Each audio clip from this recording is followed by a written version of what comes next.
Hey parents, it's Pastor Dan, and I know you are as excited as I am for the return of school. Now, as we're getting back to school, I wanted to walk through our traffic policies and procedures to make sure everybody was on the same page. And I know most of you have already been through this before, but it's a good refresher course, and want to make sure you know exactly how to drop your kid off in the morning. So I'm going to handle the first building, White Marsh 1. This is me heading down Nottingham Drive first thing in the morning. I'm going 25 miles an hour because that is the speed limit. There'll be some cones here for people turning into White Marsh 2. But if you have a K2 through second grade student, you don't want to go there at all. That's where the middle school is, 3rd through 8th grade, White Marsh 2. That's not your building. You're going to come down here to our last entrance. There's a lot of people going to be coming out of this middle entrance, so you're going to stay away from that. As we come down to the final entrance, there's going to be some cones right here in the middle that's going to give you a turning lane. You're going to turn into White Marsh 1 to drop off your K2 through second grade student. And be mindful, there'll be other traffic present. And so as you're pulling into the property, I want to point out this front lot. This front lot is for our K4 and K5 students. Again, if you dropped off last year, you kind of remember how this went, but you're going to park in any of these spots and walk your student to their classroom door. If you're a K5 student and you don't have a classroom door on this side, you're going to walk them to the cafeteria. So K4 through K5, drop off here in the morning as early as 7:30. You can also drop off your older siblings at this building. If they're into 3rd through 8th grade, they can walk over, but their day starts at 8 o'clock. So you're going to make sure you give them time to get from here to there before their day begins. So K4 through K5, park here, walk your student to the door. Their day starts at 8:15.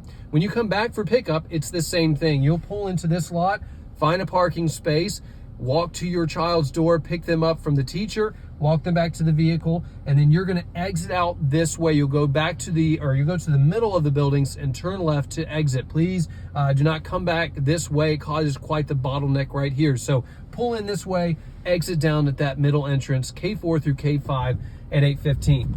I'm going to continue going if I have a K2, K3 student, or first and second. If I have a K2 through K3 student, I'm actually going to pull into this lot. Their classroom doors are right here on the left, and you'll be able to pull in and park in any one of these parking spaces, walk your student to the door, and drop them off. Same thing in the afternoon, pull in, park, go and retrieve your student, get to your vehicle, and then when you exit in the morning and afternoon, you're going to want to come back the way you came. This is a 2-lane stretch right here, and you'll be able to go out the way you came after dropping off or picking up in the morning for your K2 through K3 student. If you have a 1st through 2nd grade student, you're going to continue down to this bend, and you're going to drive behind the building. There'll be some more cones set up than this, kind of steering you in this direction, as well as some signage. You're going to drive all the way behind the building, past the playground, then you're going to turn left. These goals will be out of the way, and you're going to drive in between the buildings where staff is going to be waiting to receive your 1st through 2nd grade student. You'll pull right up here to the side. There'll be some cones marked here as well, and you'll be able to drop your 1st through 2nd grade student. They'll go right through this door, through the activity center, to their classroom. Now in the afternoon, here's one change from last year. If you're picking up a 1st through 2nd grade student here at this location, or if you're picking up over K4 through K5 or K2 through K3, and you have a 6th through 8th grader in this building, you're going to text them from this building when you arrive to pick up, and they'll be allowed to walk over to their younger sibling's classroom or here to the car line as a part of the 1st through 2nd grade to be picked up. They're not just going to be automatically dismissed at the end of the day to pick up.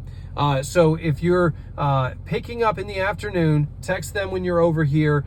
They're not just going to automatically come over. 1st through 2nd grade, as you come to pick up, you're going to follow the same pattern and drive around here to the same spot. We will have folks that will walk through the car line and call your students to this area. You will drive around and pick them up right here. They won't walk around to the back. They'll walk here to this location, and this is where you will pick them up. You'll text that older sibling if they're supposed to come over, and everyone will be picked up here, 1st and 2nd grade, or if you have a middle school student over in this other building. So that's our White Marsh 1 building, K2 through 2nd grade.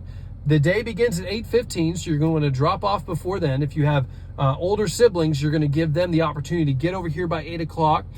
Drop off for K5, pick up for K4 and K5, is in the front.